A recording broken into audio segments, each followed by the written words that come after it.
Assalamualaikum warahmatullahi wabarakatuh. Bismillahirrahmanirrahim. Alhamdulillahi rabbil alamin. Wassalatu wassalamu ala ashrafil anbiya'i wal mursalin wa ala alihi wa sahbihi ajma'in.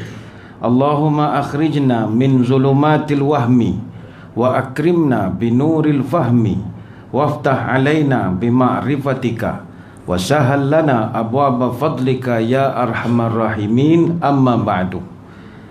Terima kasih kepada Tuan Pengacara Majlis yang saya hormati Tuan Haji Rozi bin Ayub selaku Pengurusi Surau Residensi Seri Pauh, Pematang Pauh. Tidak lupakan kepada Tuan Imam Dr. Ahmad Qadri, seterusnya kepada Dr. Sazani selaku Presiden Persatuan Penduduk Residensi Seri Pauh, para pegawai ahli jawatan kuasa Surau Residensi Seri Pauh, tuan-tuan guru, para alim ulama, para habaib, seterusnya para pendengar Mutiara FM, mudah-mudahan dirahmati Allah sekalian.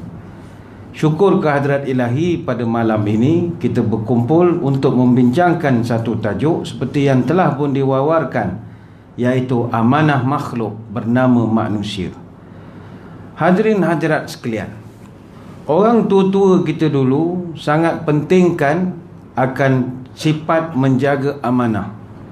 Hingga kan kalau nak cari menantu, nak cari pemimpin, semua akan diletakkan tanda-tanda awalnya adalah amanah. Adat hidup orang Melayu memelihara amanah sejak dahulu. Adat hidup orang beradat memelihara amanah, ianya taat. Adat hidup orang terpandang, janji diturut, amanah dipegang. Adat hidup orang terbilang, janji ditunggu, amanah disandang. Sehingga kan adat orang yang hidup ada amanah ini, hidup pantang melanggar sumpah, matinya pantang melanggar sunnah. Lurusnya boleh dipercaya, benarnya boleh diturut, setianya boleh diikut, taatnya boleh diikat, sumpahnya menahan lapah, janjinya menahan mati. Itu hebatnya orang yang amanah. Kata orang tua-tua, orang amanah apa tandanya? Duduknya tinggi, tegaknya rendah, kepalanya tinggi, perangainya merendah. Dibawa ke tengah, dia bertuah, dibawa ke tepi, dia berbudi. Sebab itu nak mencari ciri-ciri yang dinyatakan tadi, itu dah tak ada dah sekarang. Apabila kita sudah berada di penghujung zaman, maka salah satu tanda kiamat, sebagaimana yang disebut oleh Nabi SAW, dunia akan menghadapi satu zaman orang yang amanah dianggap pengkhianat. Orang yang kaki pengkhianat itulah paling amanah sekali. Itu dunia dah terbalik. Dalam satu hadis kata Abdullah bin Amr al-As radhiyallahu anhuma, innallaha yubghidul fuhsya wat tafahush wallazi nafsu Muhammadin biyadihi la taqumu sa'a hatta yukhawwana al-amin wa yu'tamana al-kha'inu. Nabi bercerita, sesungguhnya Allah sangat membenci sifat keji dan perkara-perkara yang keji. Demi jiwa Muhammad yang berada di tangannya, tidak akan terjadi kiamat sehinggalah kau bertemu satu keadaan orang yang amanah dicap sebagai pengkhianat, dan orang yang pengkhianat dipercayai ramai, mendapat sokongan yang luar biasa walaupun dia pengkhianat. Hatta yazharul fuhsya wat tafahush wa qati'atul arham wa su'ul jiwar, sampailah munculnya sifat keji dan kekejian, pemutus silaturahim dan jiran-jiran yang buruk. Itu semua antara tanda-tanda kiamat. Sebab itu amanah benda yang paling berat sekali yang nak kita pikul. Pernah Imam Al-Ghazali tanya kepada anak murid dia, wahai anak muridku sekalian, apakah benda yang paling dekat dengan manusia? Mereka jawab, yang dekat adalah ibu bapa. Kata Imam Ghazali, tidak, yang paling dekat kematian, benda paling dekat. Apa benda yang paling jauh? Anak murid dia jawab, negara China. Kata Imam Ghazali, tak, yang paling jauh masa lalu. 5 minit yang lepas takkan berulang balik. Walau apa teknologi pun kita pakai, dia tak boleh balik-balik. Apa benda yang paling besar? Anak murid dia jawab, gunung. Kata Imam Ghazali, tidak. Yang paling besar nafsu manusia, macam-macam kehendaknya. Yang keempat, apakah benda paling ringan dalam dunia? Anak murid dia jawab, kapas, kertas. Kata tidak. Yang paling ringan meninggalkan sembahyang. Simple saja dia punya alasan. Ngapa tak sembahyang? Meeting. Ngapa tak sembahyang? Tak ada kain plekat. Itu saja. Tapi kalau tak pergi haji, itu panjang ceritanya. Kenapa tak pergi haji? Allah, hutang banyak, ini akan berat saja alasannya. Tapi kalau tak sembahyang, simple. Yang kelima, apa benda paling tajam? Jawab anak murid dia, pedang. Kata Imam Ghazali, tidak. Yang paling tajam adalah lidah. Dan apa yang paling berat? Kata anak murid dia, batu, besi. Kata tak. Kata Imam Ghazali, benda paling berat memikul amanah. Macam tuan-tuan yang diamanahkan menjaga surau residensi Seri Power ni, boleh tidur malam? Mana boleh tidur malam? Fikir berat amanah. Nak meramaikan orang datang surau.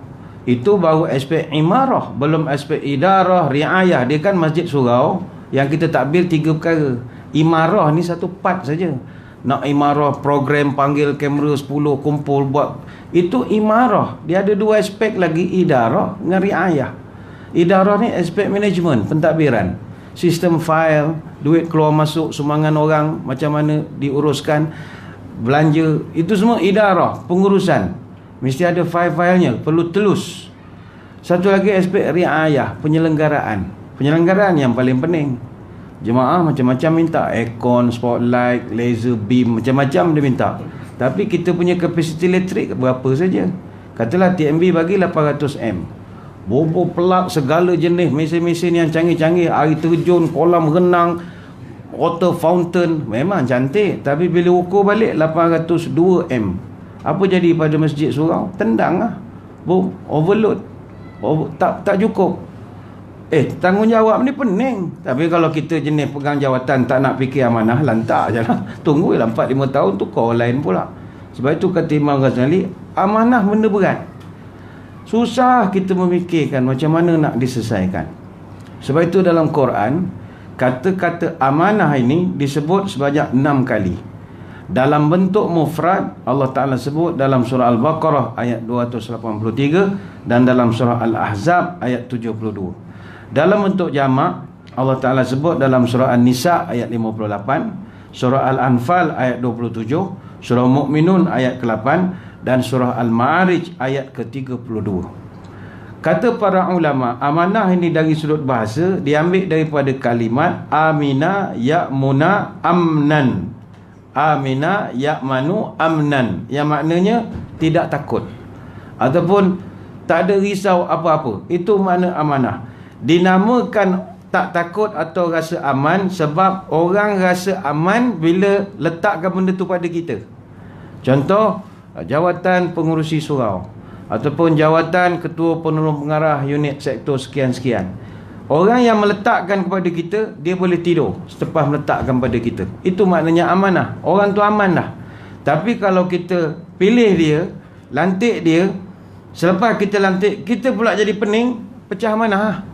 Kita jadi tidak aman sejak melantik dia. Itu yang dimaksudkan dari segi bahasa. Sebab itu, lawan kepada amanah adalah khianat. Dalam Quran Allah Ta'ala menyebut, inna aradnal amanata ala samawati wal ard wal jibal fa abaina an yahmilnaha wa ashfaqna minha wa hamalahal insan innahu kana zaluman jahula. Surah Al-Ahzab ayat 72. Dalam ayat ni, kata ulama tafsir, Allah macam rasa marah kepada manusia. Apa sebab? Allah Ta'ala cerita, aku telah kemukakan kepada langit, bumi, gunung ganang. Langit, bumi, gunung ganang, boleh tak engkau pikul amanah, mentadbir bumi ini, dunia ini? Semuanya fa'abaina, semua enggan. Langit kata, ya Allah, kami tak sanggup pikul amanah, kami pun banyak kerja lain. Begitu juga bumi pun refuse, tidak mau. Gunung ganang tidak mau. Tapi kata Allah, tiba-tiba wahamalahal insan, tiba-tiba manusia sanggup pula memikul amanah. Di hujung ayat Allah Ta'ala sebut, innahu kana zaluman jahula. Bodohnya manusia, ngapalah dia menyanggup? Seolah-olah begitu. Jahula, jahil manusia ni. Dia tak tahu memikul amanah itu satu benda yang berat. Maka bila kita pikul, tak berjaya dipikul, jadilah khianat.